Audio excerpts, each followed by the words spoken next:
In the heart of Umuaka, a small village surrounded by hills, lived a woman whose beauty was the talk of the entire land. Her name was Amaka, meaning beautiful. She was a mystery, someone no man could resist. But it wasn't just her beauty that captivated the villagers. It was her most noticeable feature, her backside. Amaka's backside was legendary. Full, rounded, and perfectly shaped, it was like the earth itself had molded her with extra care. As she walked, her backside swayed with a rhythm that seemed almost magical, like a dance that only she could perform. Each step she took made her hips move in a way that seemed to hypnotize everyone around her. The sway was so captivating that it could stop a conversation in mid-sentence, cause children to drop their toys, and make even the most disciplined men lose their composure. Whenever Amaka passed by, all heads would turn. It didn't matter where she was, at the market, by the river, or simply walking along the village paths. Every pair of eyes would follow her. Men would forget what they were doing, their gazes locked on her, as if drawn by an invisible force. Some would try to steal quick glances, while others openly stared, unable to look away. Even women couldn't help but admire the way she moved, though some did so with envy in their hearts. Her backside was a symbol of both beauty and power. The young men of Umuaka often whispered amongst themselves that it could make a man forget his troubles, and some even believed it had the power to bring good luck. Mothers warned their sons about her, knowing the chaos she could cause with just a glance. Fathers secretly wished their sons would win her hand, while young women watched her with a mix of admiration and jealousy. The village was full of stories about Amaka, each tale more unbelievable than the last. But Amaka was not just an object of desire. She was a woman of strength, intelligence, and kindness. Her father, Okiki, was a respected farmer, and her mother, Neka, was known for her wisdom and healing skills. Amaka had inherited her mother's kindness and her father's determination. Yet despite her good qualities, it was her backside that drew the most attention, often overshadowing her true character. Even King Eziudo, the mighty ruler of Umuaka, was not immune to Amaka's charm. He had heard the rumors spreading through the village about a woman whose beauty was beyond compare, especially her remarkable backside that left men lusting after her. The stories were everywhere. How all the men wanted her for themselves, how they would lose their focus whenever she passed by. The tales were so widespread that even the king, surrounded by the most beautiful women in the land, couldn't help but be curious. Intrigued by these stories, King Eziudo decided to summon Amaka to the palace. He wanted to see for himself if the rumors were true, though a part of him doubted that any woman could be as captivating as the tales suggested. He sent his guards to bring her, and soon Amaka stood before him in the great hall. The moment King Eziudo laid eyes on her, he realized that the rumors hadn't even done her justice. Amaka's beauty was beyond anything he had imagined. Her skin was flawless, her eyes bright and intelligent, but it was her backside that truly took his breath away. Full, rounded, and perfectly shaped, it moved with a rhythm that seemed almost otherworldly. The way her hips swayed as she walked left him completely mesmerized. He could see now why men lost themselves in her presence, why they couldn't tear their eyes away from her. King Eziudo found himself immediately captivated, his heart pounding in his chest as he watched her. The stories had not prepared him for the reality of Amaka's beauty and perfect shape. Her backside in particular seemed to have a life of its own, commanding attention with every step she took. It was as if the very air around her shifted to follow her movements, drawing him in, leaving him powerless to resist. As she stood before him, Amaka's presence filled the room, and King Eziudo could hardly speak. His mind raced, trying to find the right words, but all he could think about was how he must have her, how he could not let her slip away. The desire that had been sparked by the rumors now burned fiercely within him. No longer was Amaka just a figure of stories. She was real, and she was even more enchanting than he could have ever imagined. King Eziudo already had a wife and several concubines, but none of them stirred the same desire within him as Amaka did. He wanted more than just to take her as another concubine. He wanted to make her his second wife, to satisfy his growing lust. The thought of Amaka in his palace, of possessing her beauty and making her his own, consumed him. The king knew that to pursue her in this way would cause a scandal. His people valued tradition, and bringing another wife into the palace, especially one as coveted as Amaka, would not go unnoticed. Yet his desire was so strong that he could barely focus on his duties. The council of elders noticed his distraction, and whispers began to spread throughout the palace. Even Queen Oluchi, the king's first wife, sensed something was wrong. She had always felt secure in her position, but the way Ezeudo's eyes followed Amaka filled her with fear. She knew that if the king set his mind on something, he would stop at nothing to get it. The king was torn between his duty to his people and his lust for Amaka. He tried to distract himself with other matters, hunting, council meetings, and royal duties, but nothing could cool the fire burning inside him. His mind kept drifting back to Amaka, to the way her backside swayed, to the way it seemed to command the attention of everyone around her. It wasn't long before he decided that he must have her, no matter the cost. But how could he, a king, approach a woman like Amaka without causing an uproar?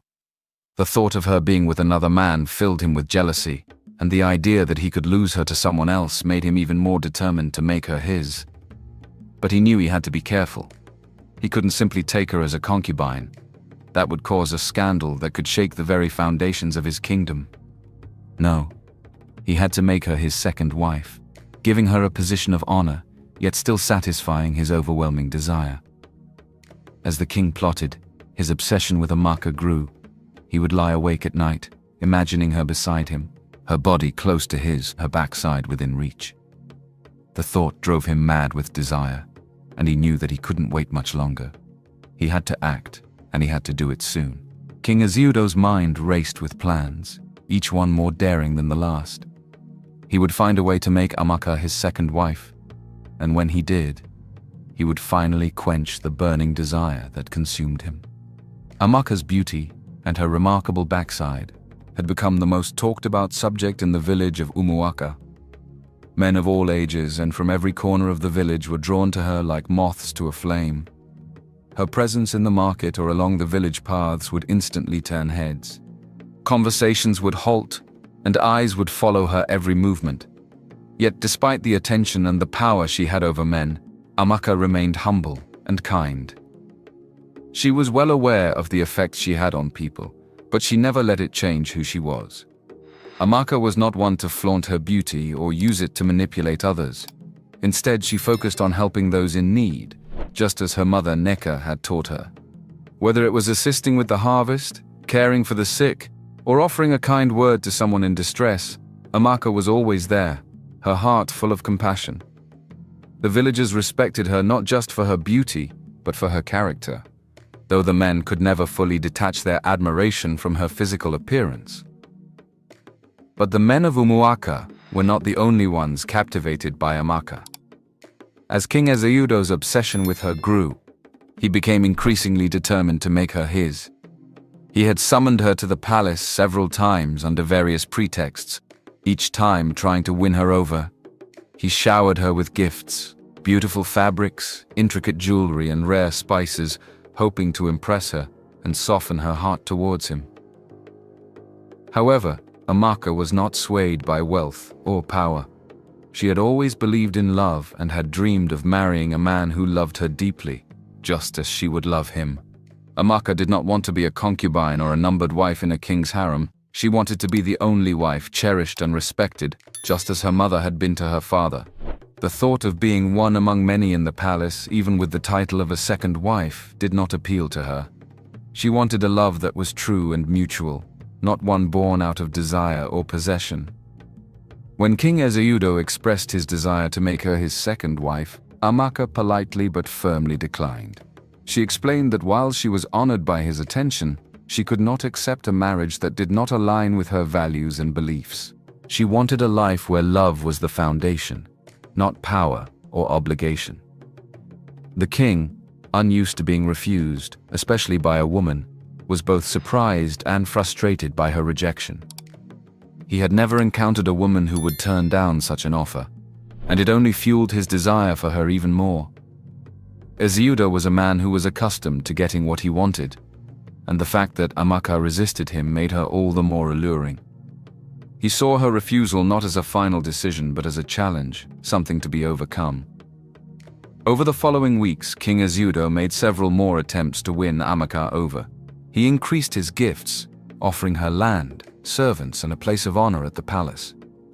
He even went so far as to promise that if she became his wife, she would be the most favored of all, her voice holding more power than even his first wife, Queen Oluchi. But no matter what he offered, Amaka remained steadfast in her decision. She gently but firmly told the king that she could not be with someone she did not love, no matter the wealth or status that came with it. Amaka's heart yearned for a simple life filled with love, where she would be valued not just for her beauty but for who she was as a person. She explained to the king that love could not be bought or forced, and that she would rather remain unmarried than enter into a marriage without love. King Ezeudo, though frustrated, could not help but admire Amaka's integrity and strength. Yet, his obsession with her only grew stronger. He found himself thinking of her constantly, devising new ways to win her over. But deep down, he knew that no matter what he did, Amaka would never be his in the way he wanted. The king's attempts to possess her were driven by lust and desire, not the kind of love that Amaka sought. And this realization only deepened his frustration and longing. As the king's attempts to win Amaka over continued to fail, she sought solace in the simple pleasures of her daily life. She found peace in her routine, tending to the crops, helping her mother with the household chores, and gathering herbs in the forest. It was during one of these quiet moments in the forest that Amaka's life took an unexpected turn. One day, as she wandered deeper into the forest in search of rare herbs, Amaka heard a rustling in the bushes. Startled, she moved closer to see what it was. To her surprise, she found a man lying on the ground, injured and unconscious. He was dressed in tattered clothes, his face covered in dirt and blood. Despite his disheveled appearance, there was something striking about his features, something that drew Amaka's attention. Without hesitation, Amaka knelt beside him and checked his injuries. The man had a deep gash on his leg, likely from an animal attack, and his body was burning with fever. Amaka knew she couldn't leave him there. She quickly tore a piece of her wrapper and bandaged his wound before trying to wake him. The man groaned in pain but did not regain consciousness. Realizing that he needed more help than she could provide in the forest, Amaka decided to bring him back to her home. She struggled to support his weight as she helped him to his feet, his tall and muscular frame making the task difficult. Slowly, she guided him through the forest, her heart pounding with both fear and determination. She didn't know who this man was or where he came from, but she couldn't leave him to die. When Amaka finally reached her home, her mother, Neka, took over. Neka was known in the village for her healing skills, and she immediately set to work on the stranger's wounds.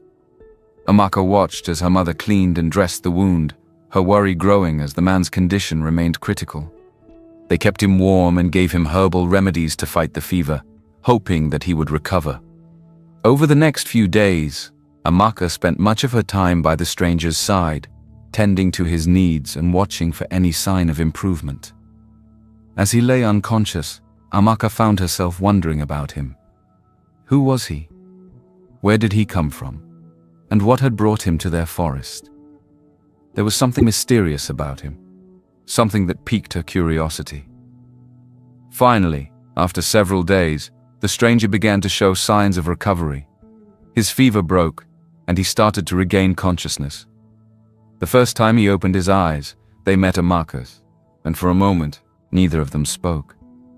There was something in his gaze that stirred something deep within her, a connection she couldn't quite explain. "Where am I?" the man finally asked, his voice weak and hoarse. "You're in Umuaka," Amaka replied gently. "I found you in the forest. You were badly injured, but you're safe now." The man tried to sit up but winced in pain, his hand instinctively going to the bandage on his leg. Amaka quickly moved to help him, adjusting the pillows behind him to make him more comfortable. "Thank you," he said, his voice filled with gratitude. You saved my life. I don't even know how to repay you." "There's no need for that," Amaka said with a warm smile. "I'm just glad you're safe. My name is Amaka. What's yours?" The man hesitated for a moment before answering. "Obina," he said. "My name is Obina." As the days passed, Obina's strength slowly returned. He was grateful to Amaka and her family for saving his life, and he did his best to repay their kindness by helping around the house as soon as he was able. Despite his initial weakness, it soon became clear that Obina was a man of great strength and character. He was not only handsome with a perfect manly body, he was also gentle and kind, always thanking Amaka for her help and never once making her feel uncomfortable. Unlike the men of Umuaka, Obina did not stare at her or make lustful comments.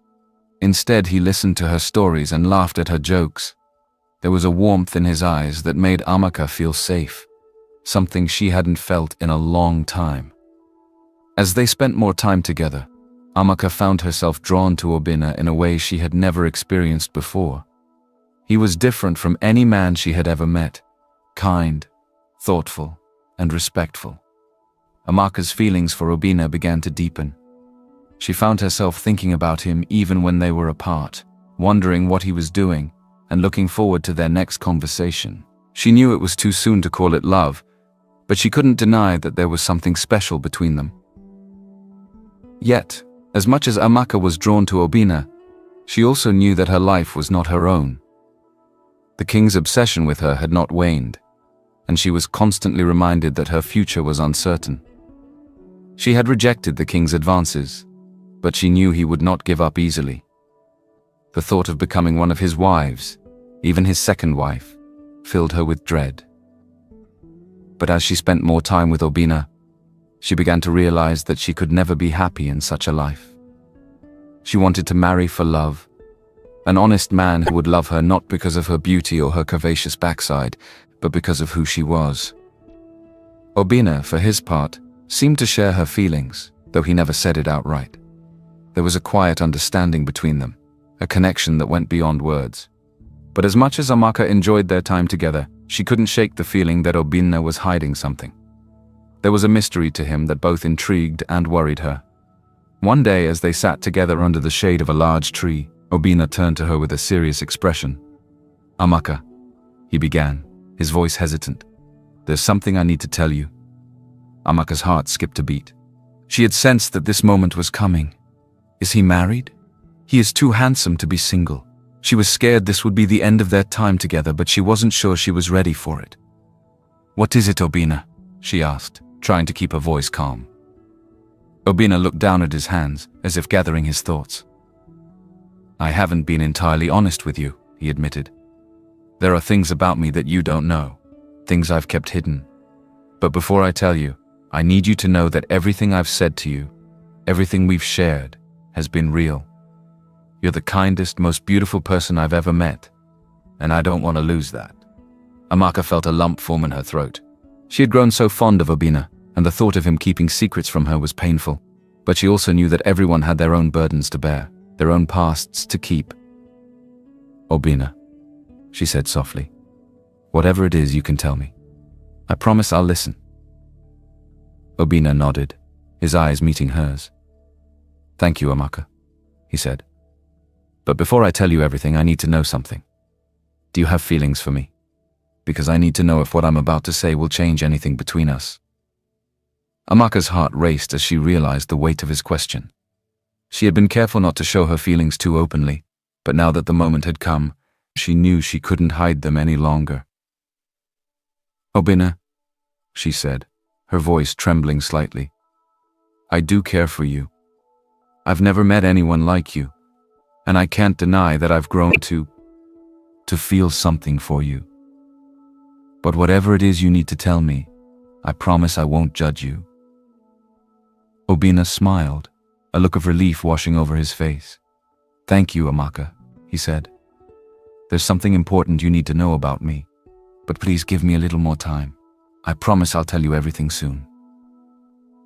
Amaka nodded, her heart still pounding in her chest. She didn't know what Obina was hiding, but she trusted him.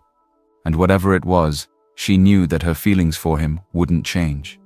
As Obinna regained his strength, it became clear to Amaka that his time in Umuaka was drawing to a close. His wounds had healed, and the color had returned to his cheeks. Each day he grew stronger, and Amaka knew that soon he would be well enough to return to wherever he had come from. Though she cherished the time they spent together, Amaka couldn't help but feel a sense of sadness creeping in. She knew that Obinna's stay in the village was temporary, and the thought of him leaving filled her with a quiet sorrow. Obinna hadn't revealed much about his past or where he came from, and Amaka respected his privacy. She didn't want to pry into his life, knowing that everyone had their own burdens to carry. She believed that if Obinna wanted to share more about himself, he would do so when he felt ready. For now, she was content with the connection they had built, even if it was shrouded in mystery. But it wasn't just Amaka who noticed Obinna's presence in the village. As much as the men were drawn to Amaka for her remarkable backside, the women of Umuaka were equally captivated by the handsome stranger who was often seen by her side. Obinna's tall, muscular build, combined with his kind and gentle demeanor, made him the subject of many whispered conversations among the village women. They admired his strength, his intelligence, and the way he treated Amaka with such respect and care. The sight of Obinna and Amaka together became a common one in the village, and soon rumors began to spread. People wondered about the nature of their relationship, with some speculating that Obinna might be the one to finally win Amaka's heart. The women in particular were curious about the man who seemed so different from the others, a man who had captured the attention of the most desired woman in Umuaka. It wasn't long before these rumors reached the ears of King Ezeudo. Already consumed by his obsession with Amaka, the news that she was spending time with another man drove him to the brink of madness. The idea that someone else might take her away from him was unbearable, and his jealousy turned into a burning rage. Determined to put an end to this, King Ezeudo summoned Amaka and her parents to the palace. The message was delivered with an urgency that made Okiki and Neka uneasy, but they had no choice but to comply. Amaka too felt a sense of dread as she prepared to face the king, knowing that his obsession with her had reached dangerous levels. King Ezeudo sat on his throne, his eyes cold and hard as he watched them approach. Amaka could feel the weight of his gaze on her, and she braced herself for what was to come. "Amaka," the king began, his voice filled with barely contained anger. "I have heard troubling news. It seems that you have been seen in the company of a stranger, a man who has no place in this village.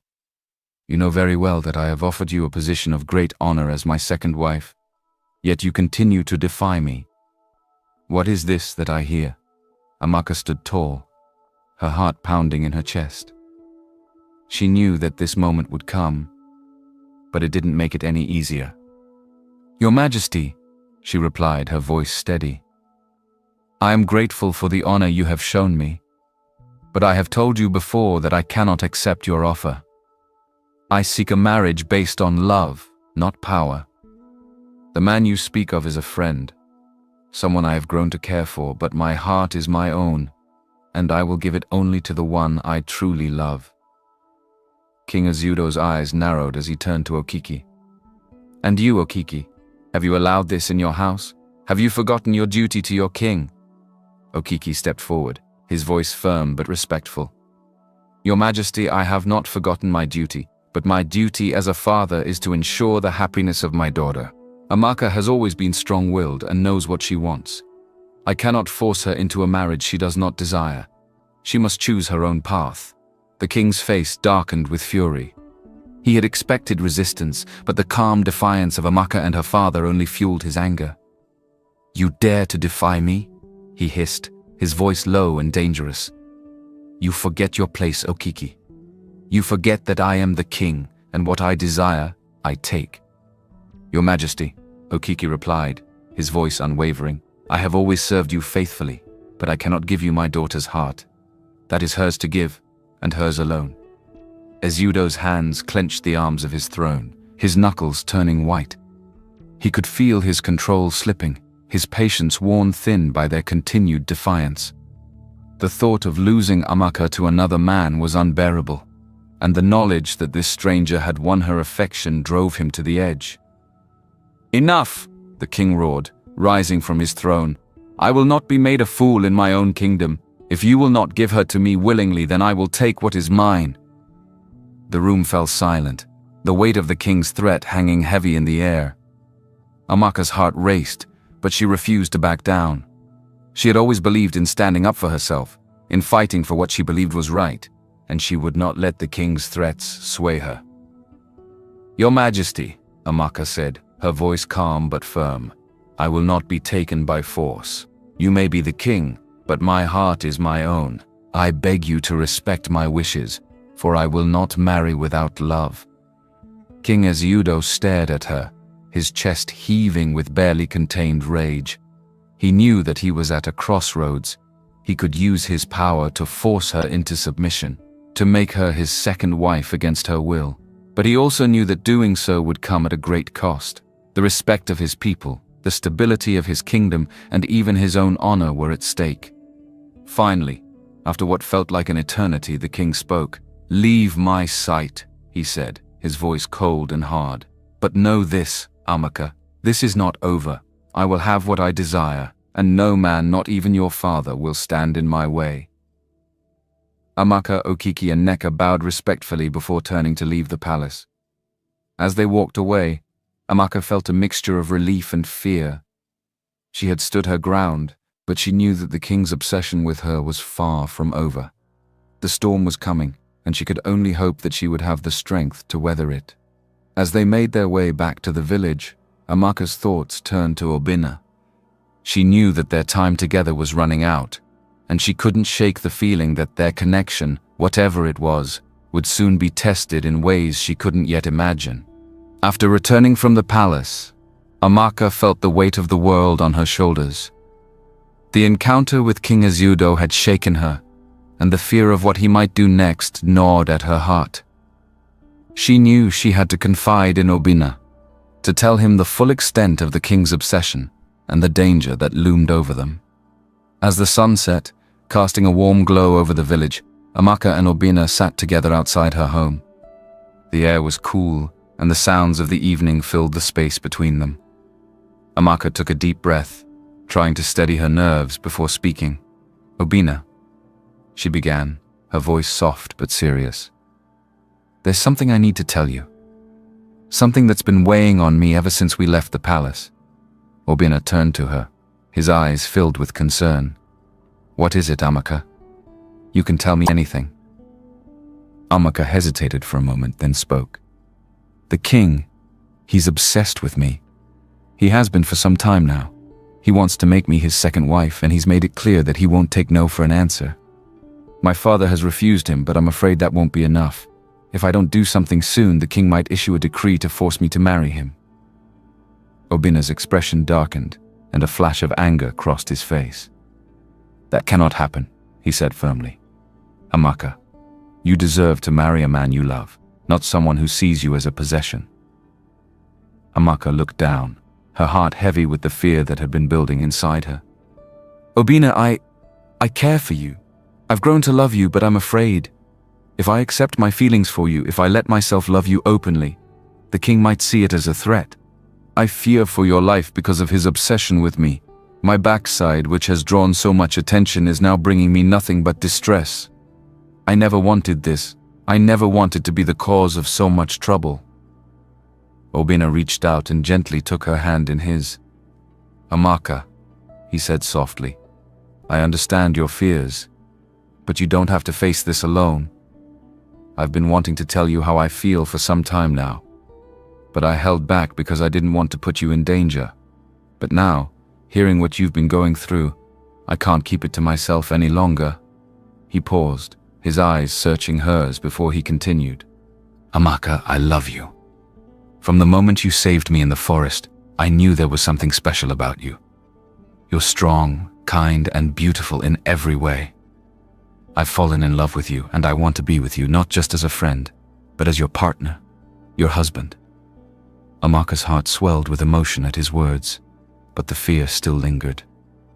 "Obinna, I love you too," she admitted, her voice trembling. "But the king, he's powerful. If he finds out about us, I'm afraid of what he might do to you. I couldn't bear it if something happened to you because of me." Obina squeezed her hand reassuringly. "Amaka, don't worry about the king. I won't let anything happen to you, and I'm not afraid of him. You see, there's something you should know. While the king of Umuaka is powerful here, there's only one man who could truly stop his obsession. Someone even more powerful." Amaka looked at him, confused. "Who could that be?" she asked. Obina smiled and gently brushed a strand of hair from her face. "The king of Anioka," he said. "Anioka is a large and powerful kingdom, much larger than Umuaka. The village of Umuaka, like many others, sends tribute to Anioka because no one, not even King Ezudo, would dare defy the king of Anioka.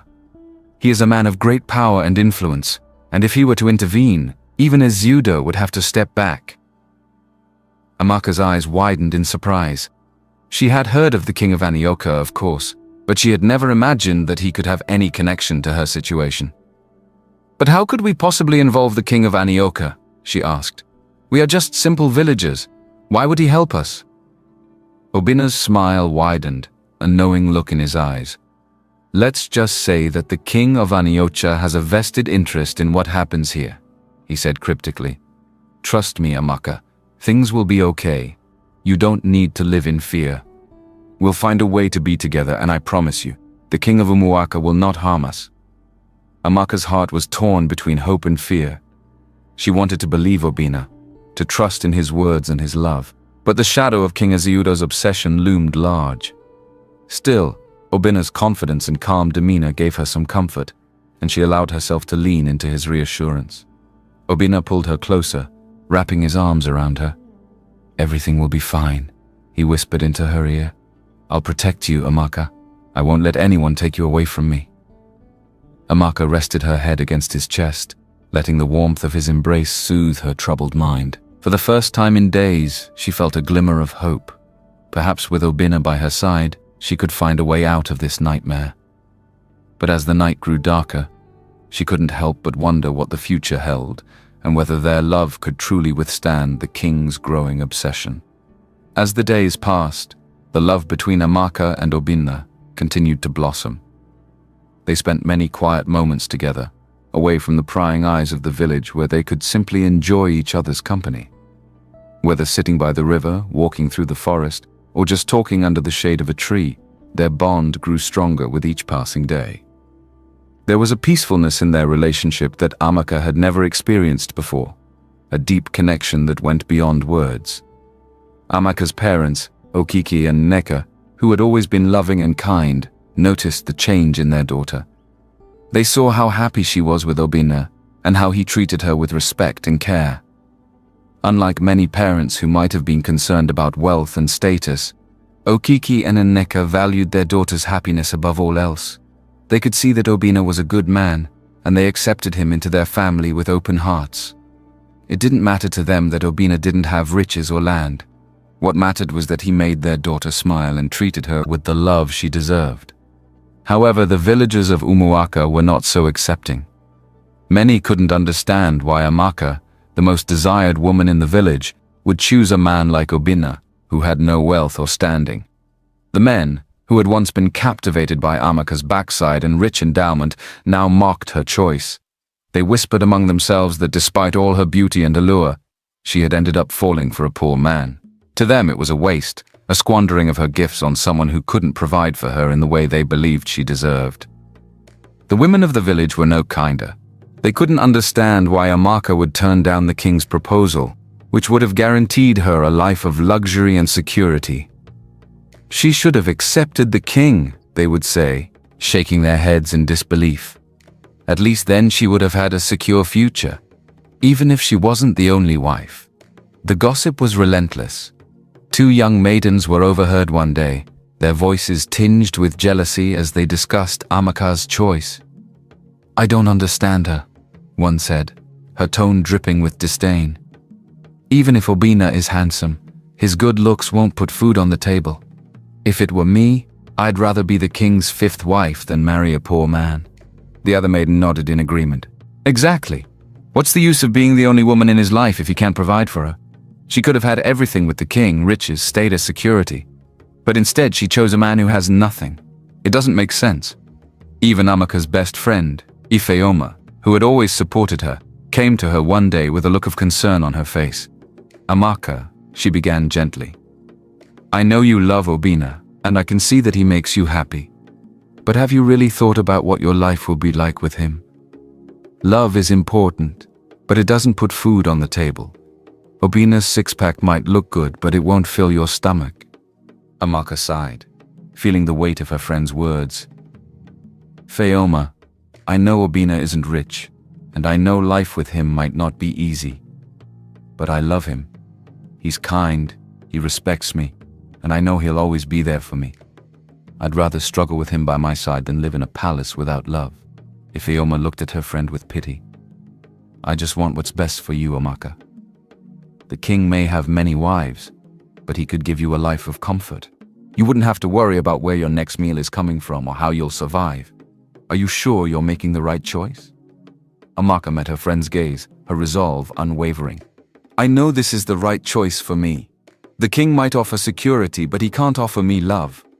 I'd rather be poor with Obina, knowing that I'm the only woman in his life, than be one of many in a palace where I'd always be second place. I want a marriage built on love, not on wealth or status." Ifeoma sighed, realizing that she couldn't change Amaka's mind. "I hope you're right, Amaka. I really do. Just know that I'm here for you no matter what happens." As Ifeoma left, Amaka felt a mix of emotions: love for Obina, fear of the future, and frustration at the judgment she faced from the villagers. It wasn't easy to go against what everyone else believed was right, but she knew in her heart that she couldn't choose a life without love. That evening, as Amaka and Obina sat together under the stars, she shared with him the doubts that had been planted by the villagers' gossip. She told him of the things people were saying, about how they mocked her for choosing him, and how even her best friend had tried to convince her to marry the king instead. Obina listened quietly, his heart aching for Amaka and the pain she was going through.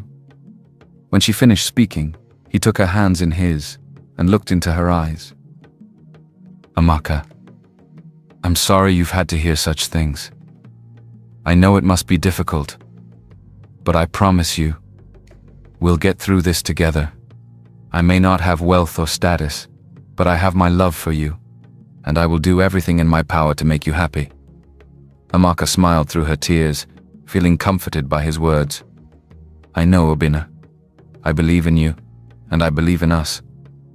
But it's hard when everyone around me thinks I'm making a mistake." Obina pulled her close, wrapping his arms around her. "Let them say what they will. We know what we have, and that's all that matters. I won't let anything come between us, and I'll work hard to provide for you, even if it means starting from nothing. We'll build our life together and we'll do it with love." Amaka leaned into his embrace, feeling the warmth of his love surround her. Despite the doubts and the gossip, she knew that she had made the right choice. She loved Obina with all her heart, and she was willing to face whatever challenges came their way. Together they would prove that love was worth more than all the riches in the world. The love between Amaka and Obina had grown into something undeniable, something pure and strong that could no longer be kept secret. After much thought and many quiet conversations with Obina, Amaka decided to take a bold step.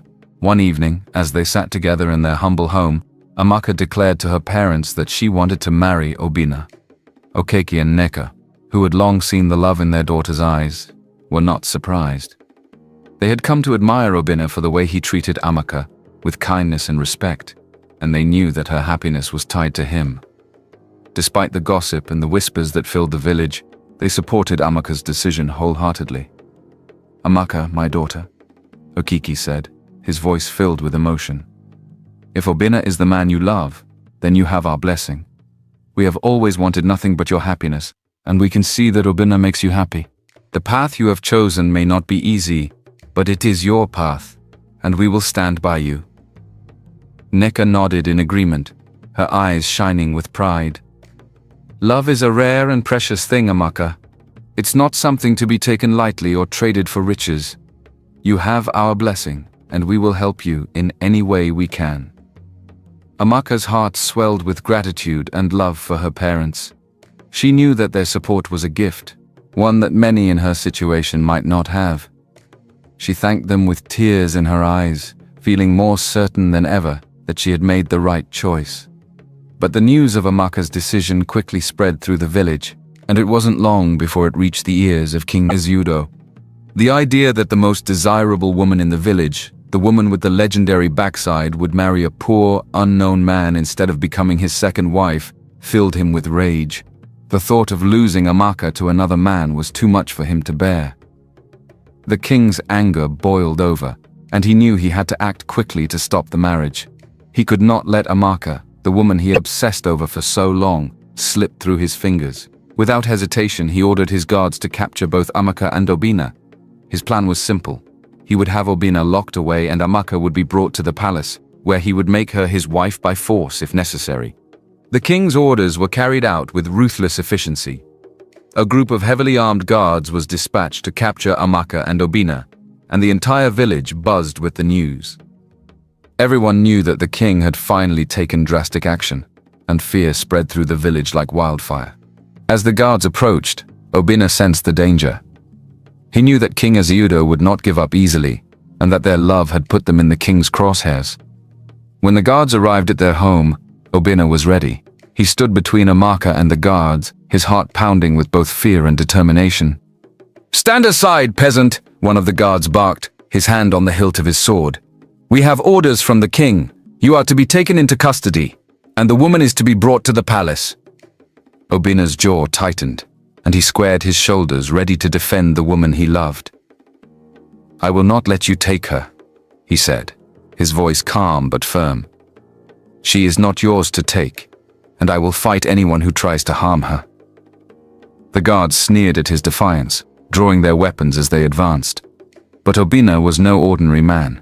Though he had kept much of his past hidden, his skills in combat were unmatched. He fought with a precision and strength that took the guards by surprise, his movements swift and deadly.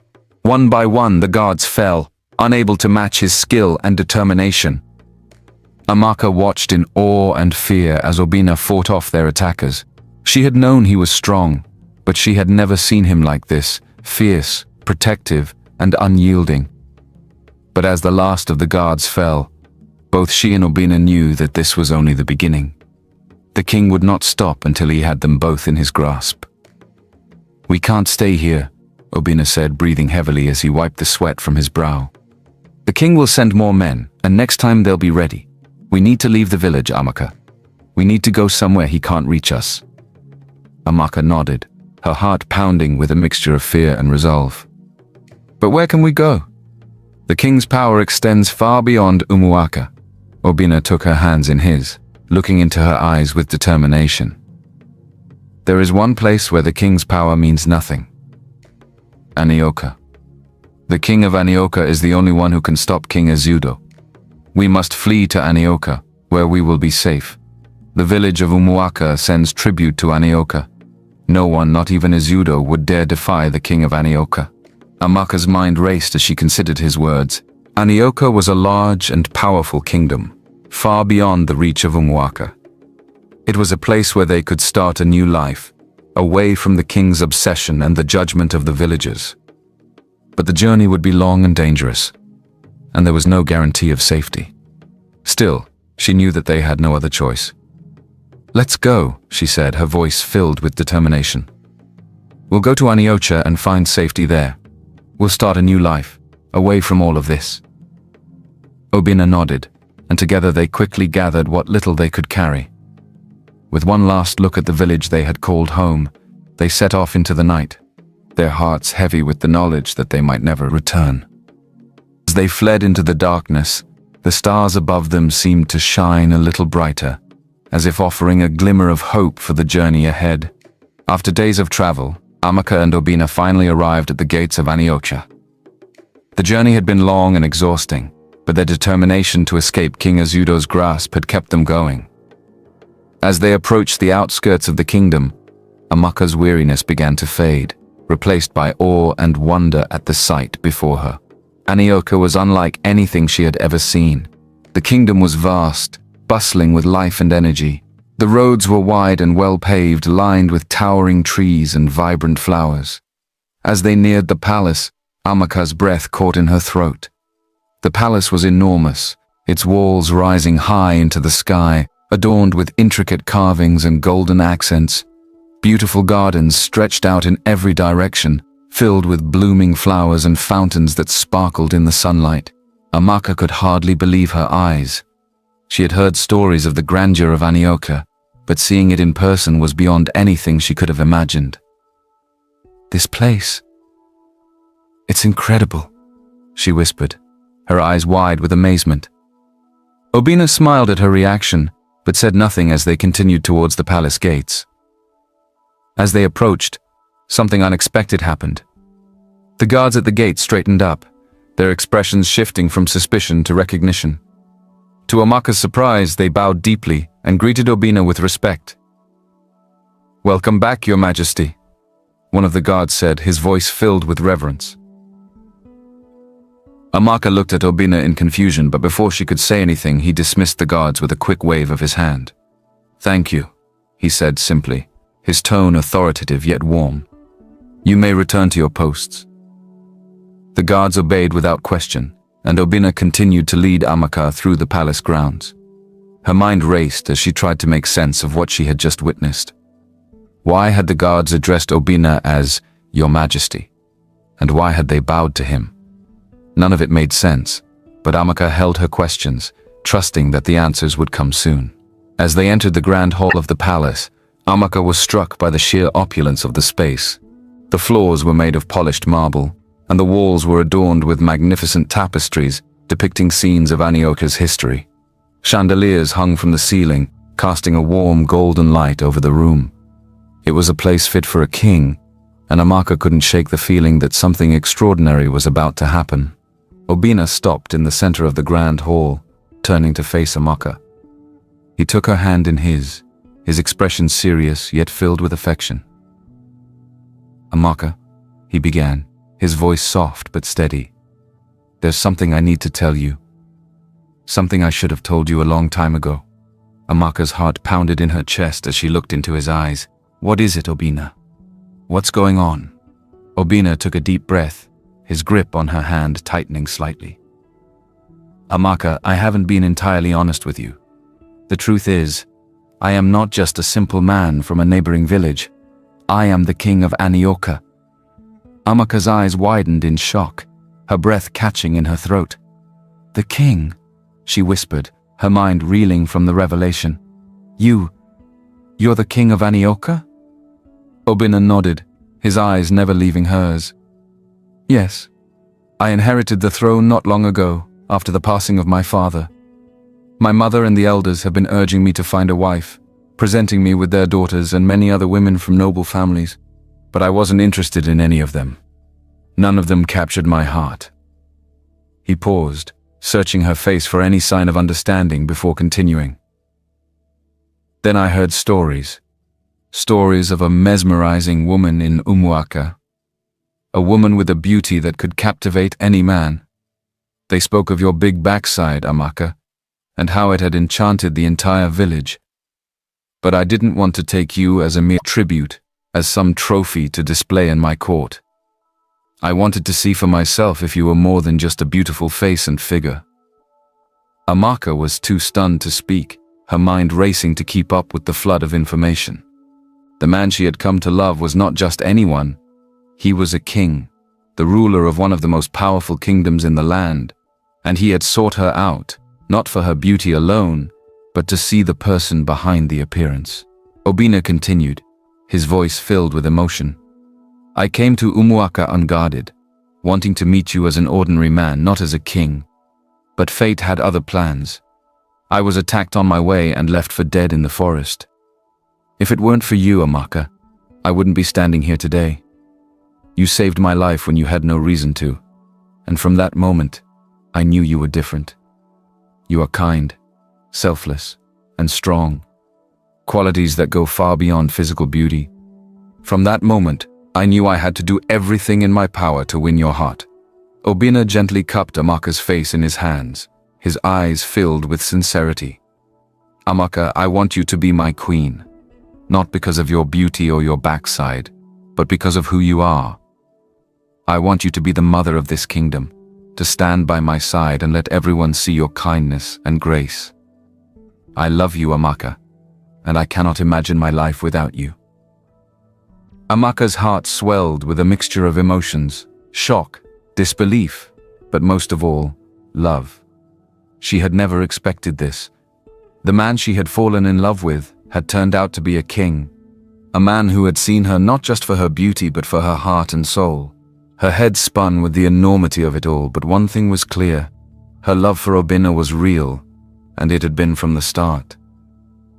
Tears welled up in Amaka's eyes as she looked at Obinna, her voice trembling with emotion. "Obinna, I don't know what to say. This is all so overwhelming, but one thing I do know is that I love you. I love you for the man you are, not for your title or your kingdom. I never imagined this, but I would be honored to be your queen." Obinna's face lit up with a smile, and he pulled her into his arms, holding her tightly. "You've made me the happiest man in the world, Amaka. Together we will build a future filled with love, and nothing, not even the obsessions of a king, will ever come between us." As they stood there in the grand hall, wrapped in each other's embrace, Amaka knew that her life had changed forever. She had gone from being a simple village girl to the future queen of Anioka, all because of the love she had found in the most unexpected of places. And as the palace walls echoed with the sound of their joy, Amaka realized that her journey had only just begun. She had found her true love, a man who saw her for who she truly was, and together, they would face whatever challenges lay ahead. As they made their way through the palace corridors, Amaka suddenly stopped in her tracks, her eyes widening in disbelief. Standing before her was a familiar face, her long-lost uncle, Uche, who had left Umuaka many years ago to seek his fortune in another land. Amaka had not seen him since she was a child, and she had often wondered what had become of him. "Amaka!" Uche exclaimed, his face lighting up with joy as he rushed forward to embrace her. He pulled her into a warm hug, his voice thick with emotion. "I never thought I would see you again, and now you are to be the wife of our beloved king." Amaka was overwhelmed with emotion as she reunited with her uncle. It felt as though everything had come full circle, as if fate had brought them both to this moment.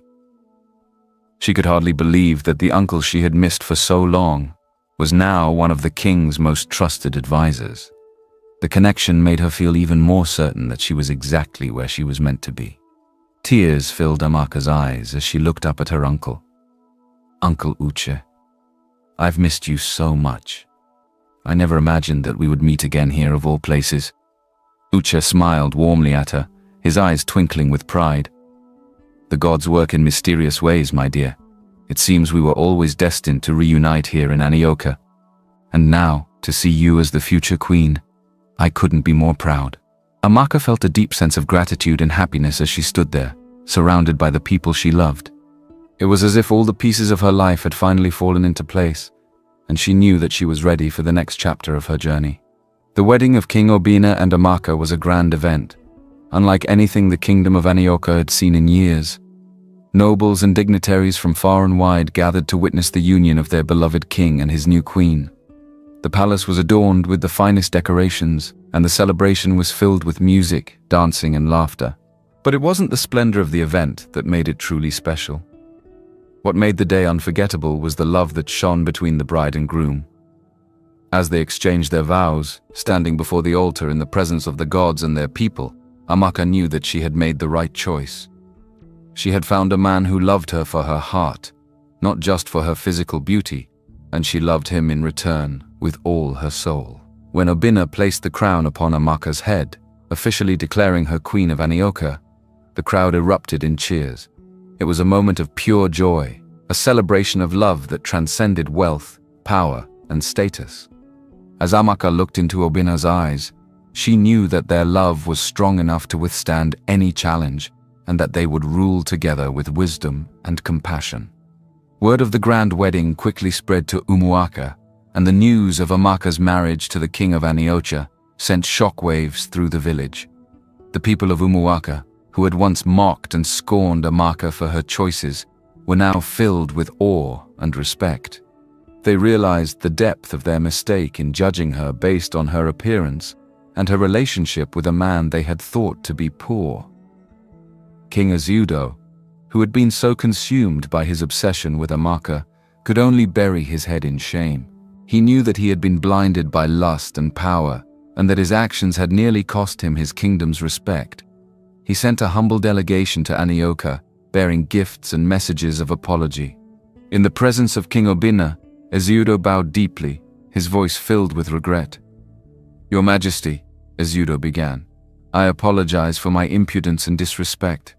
I did not know who you were, and I allowed my desires to cloud my judgment. Please forgive me and accept these gifts as a token of my remorse." King Obinna, ever gracious, accepted the apology with dignity. "Let the past remain in the past, King Azudo," he said calmly. "What matters now is that we move forward with peace and understanding between our kingdoms. Let this be a lesson to us all that true worth is not found in wealth or power, but in the goodness of one's heart." The people of Umuwaka learned a valuable lesson from the events that had transpired. They realized that Amaka's true beauty lay not in her physical appearance, but in her strength, kindness, and unwavering integrity. They understood that it was wrong to look down on those who seemed poor or unimportant, for true riches were found in character, not material wealth. Amaka's parents, Okiki and Neka, were also honored by King Obinna. They were moved to Anioka and given a grand house near the palace, where they could live out their days in comfort and peace, surrounded by their daughter and her new family. They were filled with pride and gratitude, knowing that their daughter had found true happiness and that they had played a part in helping her achieve it. As Amaka and Obinna settled into their new life as king and queen, they ruled with fairness and compassion. Amaka's grace and kindness won the hearts of the people of Anioka, and she quickly became beloved by all. Her story became one of legend, a tale of a woman who, despite the odds, followed her heart and found true love. In the years that followed, the kingdom of Anioka flourished under the wise and just rule of King Obinna and Queen Amaka. Their love and partnership set an example for all, showing that true power comes not from force or wealth, but from love, respect, and the courage to do what is right. And so, Amaka, the girl from Umuwaka with the mesmerizing beauty and the big backside, became the queen of Anioka, not just for her looks, but for her heart, her strength, and her unwavering spirit.